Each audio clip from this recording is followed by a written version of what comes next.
నమస్తే కిరణ్ టీవీ ప్రేక్షకులకి స్వాగతం. ప్రస్తుతం మనతో పాటు ఉన్నారు ప్రముఖ ఆధ్యాత్మికవేత్త, అధర్వణ వేద పండితులు డాక్టర్ ప్రొఫెసర్ ముల్లపూడి సత్యనారాయణ గారు. నమస్కారం గురు. నమస్కారం అండి స్వప్న మేడం గారు. గురుగారు, మాకు ఉన్న సమస్యలకి మీరు తాళపత్ర గ్రంథ ఈ రహస్యాలని అంటే రహస్య మంత్రాలని తెలియజేస్తూ ఉన్నారు కదా. ఇప్పుడు వచ్చేసి ఈ వీడియోలో మనం ఇప్పటికీ 3 ఎపిసోడ్లు అనేవి కంప్లీట్ అయిపోయాయి. మీరు కనుక ఆ వీడియోలు చూడకపోతే డిస్క్రిప్షన్లో లింక్ ఇస్తాము, తప్పకుండా చెక్ చేయండి. ఇప్పుడు గృహయోగం కోసం ఏదైనా ఒక మంత్రోచ్చారణ తెలియజేస్తారా గురుగారు? నిత్యం జపం చేసుకునేలాగా తెలియజేయండి. తప్పకుండా. చాలామందికి సొంత ఇళ్ళు ఉండాలి అనేది ఒక కళ. డాక్టర్ నందమూరి తారక రామారావు గారు, ఎన్టీఆర్ గారు సొంత ఇళ్ళు ఉండాలి అని ప్రతి వాడికి ఉండాలి అని ఫస్ట్ సంకల్పించిన వ్యక్తి ఆయన. అందువల్లనే డిఫరెంట్ స్కీమ్స్ పెట్టారు. ఆ విధంగా ఋషులు కూడా ఎంతో మంది ఈ యొక్క ఇల్లు ఉండాలి పేద ప్రజలందరికీ కూడా. పక్షులకు కూడా ఉంటాయి కదా గూడు అనేది, అందువలన మానవుడికి ఉండాలి అని సంకల్పించారు. అయితే మనిషి ఏం చేశాడంటే ఆశ ఎక్కువైపోయి వెళ్ళాలని, తర్వాత స్కై రైజ్ అపార్ట్మెంట్స్ అని ఇలా చేశారు. మన తాతలు వాళ్ళు అందరూ పూర్వీకులంతా ఋషుల దగ్గరికి వచ్చేద్దాం. ముందు పూరి పాకల్లో లేరా, తాటాక పాకలో, ఈత పాకల్లోనే ఉండారు. మనిషి జీవనం ఆది మానవుడికి అసలు ఇల్లే లేదు. ఆయన తన తెలివితేటలతో జంతువులన్నీ అందరం కలిసి బతికేవాళ్ళం, మన మీద అటాక్ చేసేవి అవి. అప్పుడు వాటిని ఎలా రక్షించుకునేవారు వాళ్ళు? అగ్నిని కనిపెట్టి అగ్నిని చూపించి సింహాన్ని భయపెట్టి, అలాగే చెట్టెక్కి కొన్ని పులుల దగ్గర నుంచి తప్పించుకొని ఇలా నానా కష్టాలు పడ్డారు మన పూర్వీకులు. అక్కడి నుంచి వచ్చి పూరి పాకలు ఉన్నాయి. అగ్ని ప్రమాదం జరిగితే పాకలు, ఇళ్ళు, పిల్లలు కూడా కాలిపోయేవారు. ఎంత ఉందమ్మా హిస్టరీ. ఇవన్నీ కాకుండా ఇప్పుడు అటువంటి పూర్వీకుల ఫోటో. ఇప్పుడు నేను ఒకటి చెప్తాను, అందరూ ఇల్లు కోరుకుంటారమ్మా, ఇల్లు సొంత ఇల్లు ఉండాలని. సొంత ఇల్లు కోరుకునే వాళ్ళు వాళ్ళ ఇంటికి వెళ్దాం. ఈ దేశానికి స్వాతంత్రం తెచ్చినటువంటి గాంధీ, మహాత్ముడు, జవహర్లాల్ నెహ్రూ, వీళ్ళు రాజా రామ్మోహన్ రాయ్, వీళ్ళ ఫోటోలు ఏమన్నా ఉంటాయి అసలు ఇళ్లలో? ఎవరి ఉండవు. మన తాతల ఫోటోలే ఉండవు అక్కడ. మనకి జన్మనిచ్చారు, ఈ శరీరాన్ని ఇచ్చారు. మహా పెడితే తల్లిదండ్రుల వరకు పెడతారు, నెక్స్ట్ జనరేషన్ ఉండదు మ్యాక్సిమం. మరి ఆ పూర్వీకులు అందరినీ పరంపరను తలుచుకోవాలి. పేర్లే మర్చిపోతారు. పిండాలు పెడతాం, శ్రద్ధ కర్మలు పిండాలు పెట్టాలంటారు, బాగానే ఉంది. ప్రపితామహ, పితామహ, తర్వాత తండ్రి, మాతాపితుకు, 3 తరాల వరకు చెప్పండి అంటే ఫోన్లు చేసి మన చుట్టాలకి ఫోన్లు అడిగి వాళ్ళ పేరేంటి, మొన్న ముత్తాత పేరేంటి అని అడిగే రోజుల్లో ఎందుకు ఇస్తారమ్మా పితృదేవతలు? కానీ మన ఋషులు ఎంత మంచోళ్ళు తెలుసా? పక్షికుంది, కాకికుంది గూడి, పిచ్చుకుంది గూడి, పిచ్చుకు గూడులను పడగొట్టేస్తున్నారు వీళ్ళు చెట్లు నరికేసి. ఆ తర్వాత నేను ఒక శాడిస్ట్ని చూశాను, ఒక చోట వెళితే వాడు పిచ్చుకు కూడా ఆడుకోవడం కోసం పీకేస్తున్నాడు. ఏంటి వాడు సాధువు డ్రెస్లో ఉన్నాడు, ఇదేంట్రా బాబు నువ్వు సాధువు అయ్యండి పీకేస్తున్నావు అంటే, బాగుంది సార్ ఇది మా ఇంట్లో పెట్టుకుంటాను అంటున్నాడు. అంటే డెకరేషన్ కోసం. అలా చేయకూడదు. అందువల్ల మనకి గూడు కట్టుకోమని చెప్పేసి వేదోక్తంగా ఋషులు ఇచ్చారు, విన్నామ్మా. దానికి ఇది అధర్వణ వేదంలో మనకి తృతీయ కాండంలో పంచమ ప్రపాఠకంలో ఉంది. ఓకే, దీన్ని గృహ నిర్మాణ సూక్తం అని కూడా అంటాం. ఇందులో 443వ శ్లోకం. ఋషి ఎవరో తెలుసా? బ్రహ్మదేవుడు ఋషి, దీనికి సాక్షాత్తు బ్రహ్మే. దేవత ఎవరు తెలుసా? శాలా దేవత, వాస్తోపృతి. ఛందస్సు ఏంటంటే త్రిష్టుప్ ఛందస్సు. విరాట్ జగతి, బృహతి, శక్వరీ గర్భా జగతి, అర్ఘ్యనుష్టుప్, భురికృష్టుప్, అనుష్టుప్. ఇవి శ్లోకాలు, ఛందస్సు. ప్రజలకు తెలియాల్సింది ఏంటంటే చాలామంది నాకు మాత్రమే తెలుసు, ఇది రహస్యం, ఇది అని అంటారు అని. అదంతా మోసగాళ్ళని అర్థం. అంత మా గురువుగారు సుందర చైతన్య స్వాముల వారు ఉపన్యాసంలో అంటారు, ఒక గురువు నీలో ఉన్నదే నీకు చూపించగలుగుతాడంట. అంటే అన్ని సమస్తం మనలోనే ఉన్నాయి. మనం కావాలనుకుంటే ధనవంతుడు అవ్వగలం, విజ్ఞానవంతుడు అవ్వగలం, ఏదైనా చేయగలం. మానవుడు మనలో ఉన్నటువంటి అహం బ్రహ్మాస్మి, మనం దేవుడిని, మనమే దేవుడు. జగద్గురు ఆది శంకరాచార్యుల వారు కూడా అదే చెప్పారు. మన గురువులు, పాతకాలపు గురువులు కాస్త ఎథిక్స్ పాటించేవారు. మా గురువుగారు సుందర చైతన్య స్వామిని నమ్మి మేము చిన్నప్పుడు తిరిగేవాళ్ళం. తిరిగితే చెప్పారు, ఆయన ఉపన్యాసం మొన్న రీసెంట్గా కూడా చూసారు. మన గురువుగారు అంతా ఓపెన్గానే చెప్పారా, కానీ ఈ దొంగ గురువులు ఏమిట్రా ఎక్కువైపోయారు. వాళ్ళు ఏం చెప్తారు, నీలో ఉన్నది మాత్రమే నీకు చూపించగలుగుతాడు గురువు అన్నవాడు. నీలో లేనిది ఏదైనా చెప్పాడంటే సంథింగ్ ఫిషీ అన్నారు. అంటే ఏదో ఉన్నాడు దొంగ గురువు అని అర్థం.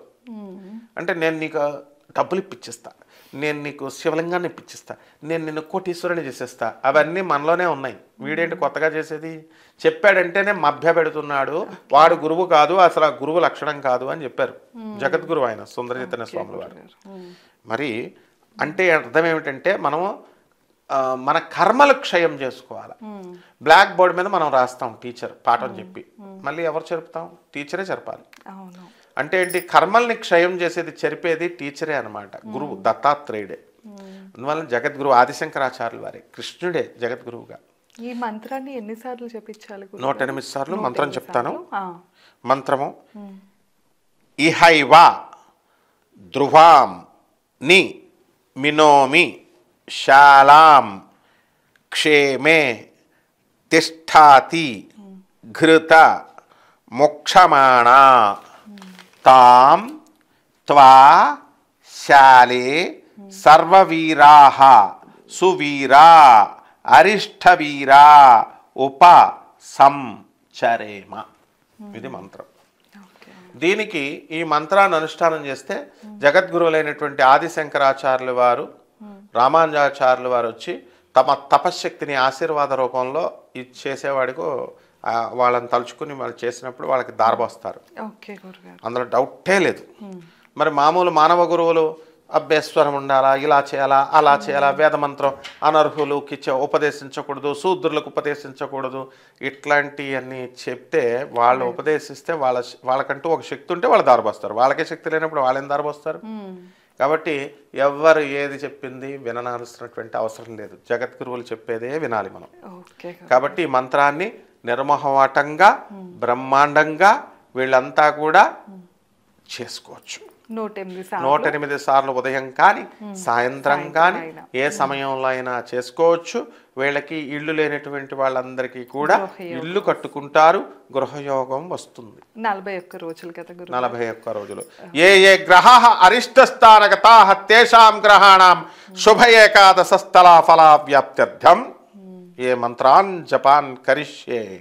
అంటే ఏ గ్రహాలైతే అరిష్ట స్థానాల్లో ఉంటాయో, నువ్వు ఇల్లు కట్టకుండా ఆపేద్దామని చూస్తున్నాయో అటువంటి గ్రహాలన్నింటినీ కూడా తేషాం గ్రహాణం శుభ ఏకాదశ స్థలా ఫలా వ్యాప్త్యర్థం, శుభమైనటువంటి ఏకాదశ స్థానాలలో గుంజేసి తీసుకొస్తుంది ఈ మంత్రం.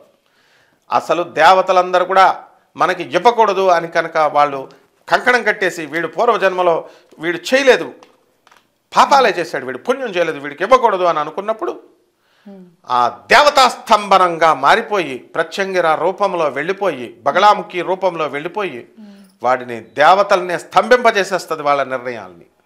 అలాగే వాళ్ళకంటే హైయర్ ఎనర్జీస్ అయినటువంటి త్రిమూర్తులు కూడా మేము ఇవ్వకూడదు వీళ్ళు అని బ్రహ్మ విష్ణు మహేశ్వరులు కూడా వాళ్ళు కనుక అడ్డుకుందామని చూస్తే, వీడికి ఇవ్వకూడదు అని అనుకున్నప్పుడు ఒక సతీ సావిత్రి సూర్యుడిని ఆపేసింది రాకుండా.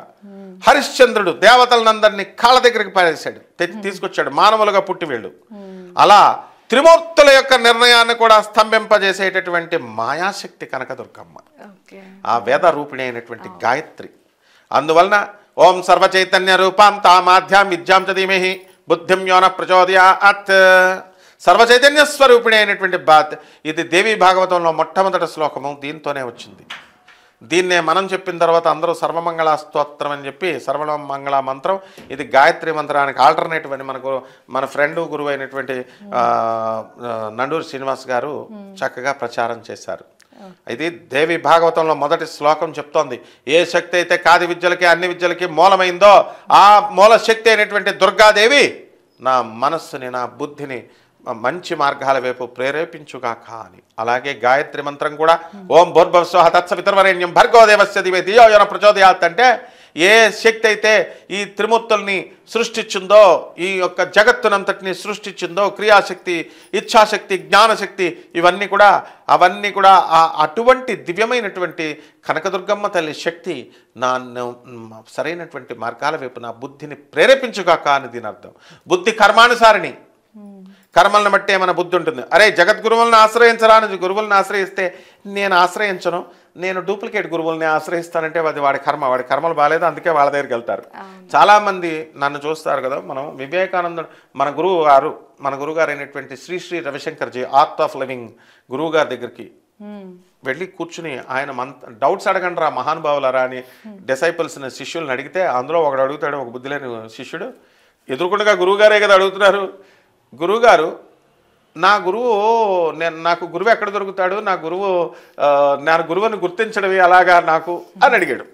అప్పుడు ఆయన అంతా చమత్కరిస్తారు, కుళ్ళిపోలేదు ఆయన అంతా బాగా చెప్పాడు తెలుసా, as an unwanted Guru I don't want to answer this question అన్నాడు. యాజ్ అన్ అన్వాంటెడ్ గురువు, అరే నువ్వు నన్ను ఎలాగో గురువుగా చూడలేదు, నన్ను అన్వాంటెడ్ గురువు కింద చూసావు, నేను ఈ క్వశ్చన్కి చెప్పను రా అన్నాడు సింపుల్గా. అలాగే మీలో కోటేశ్వరుడు శ్రీ శ్రీ రవిశంకర్జీ ఒక జగద్గురువు. అలాగే అక్కినేని నాగార్జున గారు మీలో కోటేశ్వరుడు ప్రోగ్రాం చేస్తుంటే ఒక ఆవిడని అడుగుతుంటే నీకు ఫేవరెట్ హీరో ఎవరమ్మా అని అడిగితే ఎదురుకుండగా చేసేదేమో లెజెండ్ ఆర్టిస్ట్ నాగార్జున గారు చేస్తున్నారు, ఆ తిక్కలది మహేష్ బాబు నాకు ఫేవరెట్ హీరో అంటే ఈయన కుళ్ళిపోలేదు. ఏమన్నాడంటే ఇదిగో నీకు ఇక్కడ ప్రైజ్ మీలో కోటేశ్వరుడు వీళ్ళకి ₹1,00,00,000 ఇవ్వాల్సింది నేను మహేష్ బాబు కాదన్నాడు. అంటే జగద్గురువుల లక్షణాలు అలా ఉంటాయి. అక్కినేని నాగార్జున గారు ఒక జగద్గురువు అండ్ సినిమా యాక్టర్ కదండి, ఆయన గురువు ఎలా గుర్తాడండి అంటే, గురువు అంటే సినిమా యాక్టర్ అవ్వచ్చు, లేకపోతే ఏ ఫీల్డ్లో అయినా అవ్వచ్చు. తాపీ మేస్త్రికి తాపీ పని నేర్పించినటువంటి వాడు వాళ్ళ గురువు, వాడు జగద్గురువు అవ్వచ్చు. వీరబ్రహ్మేంద్ర స్వామి కట్టెలు కోసేవాడు, కార్పెంటర్ అవ్వలేదు ఆ గురువు. ఆ విధంగా గురుతత్వం అంటే మంచి గురువు అవ్వాలి, మంచి సజెషన్స్ ఇవ్వాలి. జయలలిత గారు శోభన్ బాబు గారికి నువ్వు రియల్ ఎస్టేట్ కొనుక్కో బాగుపడతావు స్థలాలు అని చెప్పారు. సీఎం జయలలిత ఒక జగద్గురువు. వీళ్ళు అనుకోవచ్చు ఏమండి ఆవిడ కరప్షన్ కేసెస్లో ఉందండి, ఛార్జెస్లో ఆమె జైల్లో పడేస్తే మీరేంటండి జగద్గురువు అంటారంటే, ఆ విషయాలు ఆమె పర్సనల్ విషయాలు ఆమె కర్మను బట్టి ఆమె వేరు. ఆమె ఈ విషయంలో ఈ పర్టికులర్ విషయంలో మనకు మంచి చెప్పిందా లేదా, అది నమ్ముకొని శోభన్ బాబు గారు ఈ రోజున అపర కోటీశ్వరుడు అయ్యాడా లేదా, అది నమ్ముకొని శోభన్ బాబు గారు వాళ్ళ మనవడు ఈ రోజున డాక్టర్ వచ్చి ఇంటర్వ్యూస్ ఇస్తున్నాడా లేదా, ఇలా చూసుకోవాలి. ఆయన చూసే జైబేరి మురళీమోహన్ గారు కోటీశ్వరుడు అయ్యాడా లేదా, వీళ్ళందరూ మనకు చెప్తున్నారా లేదా, కొనుక్కుంటారా అని. వీళ్ళంతా గురువులే. గురుతత్వం అంటే అదనమాట. ఆ గురుశక్తి నుంచి వీళ్ళకి ఆశీర్వాద రూపంలో వచ్చి ఈ మంత్రం వీళ్ళందరికీ కూడా ఇల్లునిస్తుంది. నమ్మిన వాళ్ళకి ఇల్లునిస్తుంది ఈ మంత్రాన్ని, వీళ్ళని నమ్మిన వాళ్ళని. నమ్మలేదనుకోండి రాదంతే, ఏముందమ్మా. అవును గురుగారు. సో విన్నారు కదా, గృహయోగం కోసం గురుగారు తాళపత్ర గ్రంథాల్లోని మంత్రాన్ని ఉపదేశించారు. ఇదేనండి ఇవాళ వీడియో. మీకు కనుక ఈ వీడియో నచ్చినట్లయితే లైక్ చేసి షేర్ చేసి, ఇంకా ఏమైనా డౌట్స్ ఉన్నా క్వశ్చన్స్ ఉన్నా కింద కామెంట్ సెక్షన్లో తెలియజేయండి. ధన్యవాదాలు. నమస్కారం. నమస్కారం.